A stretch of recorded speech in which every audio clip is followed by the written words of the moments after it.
Salut à tous et bienvenue chez Arthur et les comics. Aujourd'hui, pour mon premier Comiccast, où je vais vous parler à chaque fois d'un comics, voilà, c'est le format que je crée pour cette nouvelle chaîne YouTube. Donc, on se retrouve pour le premier Comiccast. Aujourd'hui, je vais vous parler d'un comics que j'adore, qui parle de mon personnage de comics préféré, c'est Wolverine, qui parle de ses origines, c'est donc Wolverine les origines, que vous avez juste là. Donc, il comporte deux histoires, l'une écrite par Paul Jenkins, qui a notamment créé le personnage de Sentry chez Marvel, et dessinée par Andy Kubert, qu'on ne présente plus. C'est une superstar qui est arrivée en 90 sur les X-Men, qui a fait après la série Ultimate X-Men. Il a fait beaucoup d'épisodes de Batman chez DC Comics. On ne le présente plus. Et une deuxième histoire qui est beaucoup plus anecdotique, qui s'appelle Origine et dénouement, qui ne parle pas du tout des origines de Wolverine, mais qui est un peu lié, puisque c'est une histoire où Wolverine retrouve sa mémoire, après l'événement de House of Fame, que vous avez juste derrière en bleu, qui est, elle, scénarisée par Daniel Way et dessinée par Mark Texeira. Donc moi, je vais me concentrer majoritairement sur la première série, puisque c'est celle qui constitue l'importance de ce livre, en fait. Et déjà, j'ai envie de revenir sur la couverture, ici, qui est faite par Joe Quesada, que je trouve juste magnifique, avec les griffes de Wolverine. Et donc, cette série, donc c'est une série en 6 épisodes, je crois, ou 8, je ne suis pas sûr, qui parle des origines de Wolverine. Donc, dans cette histoire, il n'est pas du tout question de super-héros. Il est juste question d'un enfant, James Howlett, donc, qui deviendra plus tard Wolverine. Donc, il vit au Canada, dans l'Alberta, aux alentours des années 1890, dans un château. Donc, il est fils d'une famille riche et il tombe souvent malade. Il a beaucoup de problèmes de santé et il vit avec ses parents, mais quasiment que avec son père, puisque sa mère reste terrée toute la journée dans sa chambre et ne sort quasiment jamais, ne passe pas de temps avec son fils. Et il faut savoir que avant, donc James Howlett avait un frère qui malheureusement est décédé, et c'est ça qui a causé entre guillemets le traumatisme de sa mère qui depuis ne sort plus. Je vais essayer de vous montrer des images de James Howlett, donc du futur Wolverine. Où est-ce que je peux trouver ça? Où est-ce que je peux vous trouver ça?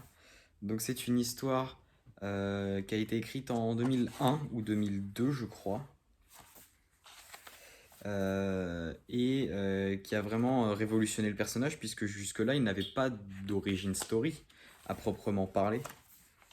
Et ça a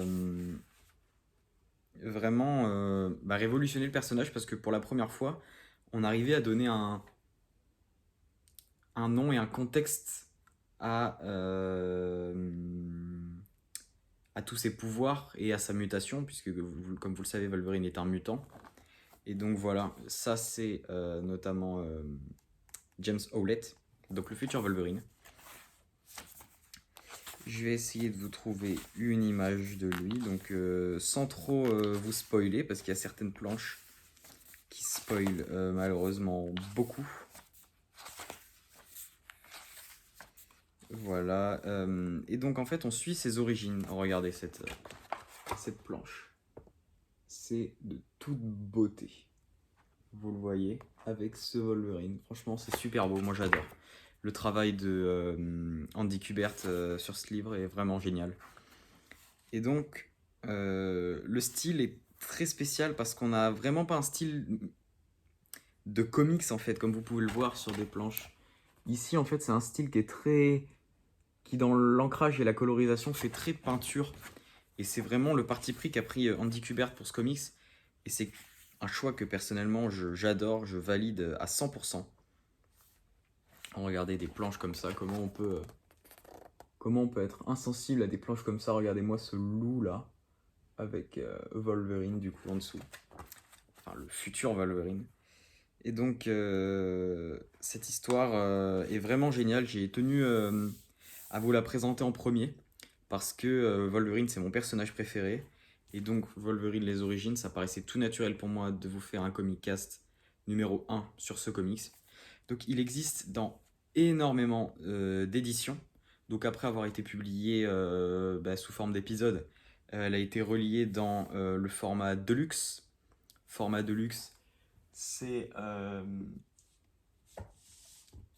les livres sous ce format-là, hein, ça n'a rien à voir, c'est un autre livre Wolverine, mais donc c'est des livres sous ce format-là, qui, comme vous le voyez, sont un peu plus grands que le format que j'ai ici. Donc il a été édité pour la première fois en Deluxe, puis après le même nombre de pages, mais en format Marvel Select. C'est un format qui n'existe plus maintenant, qui vous voyez est souple et qui coûtait vraiment pas cher. Je crois que ça coûtait 18 €. Moi je l'ai acheté d'occasion à 7 € je crois. Mais au départ c'était pas cher. Après il a été édité dans d'autres formats. Il a été édité en Marvel Best of, un format qui n'existe plus. Et en Marvel Icons. Marvel Icons, je n'en ai pas, mais c'est des très gros volumes.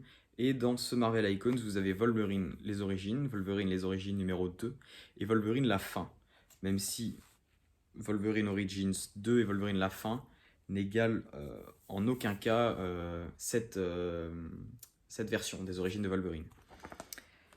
Puis à la fin, on a une autre histoire qui est assez anecdotique, donc avec des dessins qui moi me parlent beaucoup moins. Je suis pas hyper fan des dessins de Mark Texeira, mais ça nous est proposé quand même.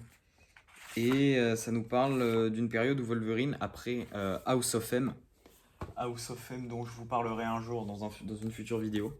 Donc House of M, c'est un événement dans lequel Wolverine perd la mémoire, pour vous résumer rapidement. Je le rangerai après, hein. C'est un événement durant lequel Wolverine perd la mémoire, et donc à la fin de ce comics, là, dans la deuxième histoire de Wolverine, on retrouve Wolverine qui retrouve la mémoire après cet événement. Donc c'est intéressant, mais c'est clairement pas quelque chose qu'on va retenir. On va surtout retenir Wolverine Origins, qui est, je pense, un chef-d'œuvre. J'espère vous avoir encouragé à acheter ce comics, qui est vraiment génial. Donc il est sorti dans d'autres formats, et là il ressort bientôt dans une collection de comics qui valent moins de 5 € je crois, chez Marvel. Donc vous avez les 6 épisodes pour moins de 5 €. Ça sera pas une très belle édition je pense, mais pour un prix vraiment dérisoire, vous avez une super histoire. Et moi je peux que vous conseiller de sauter sur l'occasion, parce que c'est vraiment un comics super bien, vraiment. Donc même si vous le trouvez en occasion, sautez dessus. C'est vraiment une histoire géniale. Et donc j'ai essayé de pas trop vous raconter d'histoire, parce que il y a beaucoup de scénarios, il y a toujours beaucoup d'événements qui se superposent. Et pour pas vous spoiler, j'ai essayé de pas trop vous dire. Mais pour faire grosso modo un petit résumé, c'est l'histoire de la jeunesse de James Howlett, alias Logan, alias Wolverine, le futur Wolverine, qui va découvrir ses pouvoirs. Je vous laisse découvrir par vous-même quand vous lirez le comics de quelle manière il découvre ses pouvoirs. Donc ses pouvoirs, c'est son facteur auto-guérisseur, mais surtout ce qu'il va découvrir en premier lieu, le plus important, c'est ses griffes, que vous voyez là sur la couverture, que je trouve vraiment super belle, hein, au passage, hein. Je l'ai déjà dit, mais elle est vraiment magnifique. Et donc après, on va suivre ses aventures après, quand il va grandir, et on va voir comment il va devenir petit à petit Wolverine, sa transformation physique également, parce qu'au départ, c'est un enfant chétif, et puis à la fin, il ressemble quasiment au Wolverine qu'on connaît, hein, trapu, costaud, poilu aussi, poilu aussi également. Et donc c'est vraiment une histoire géniale, et j'espère vous avoir bien vendu l'histoire, parce que franchement c'est génial. Et puis les dessins de Andy Kubert, c'est du tout bon, hein, comme vous pouvez le voir. C'est vraiment du tout bon. Donc voilà, j'espère vous avoir bien présenté Wolverine les origines pour ce premier Comic Cast. Et moi, je vous dis à plus pour de nouvelles vidéos.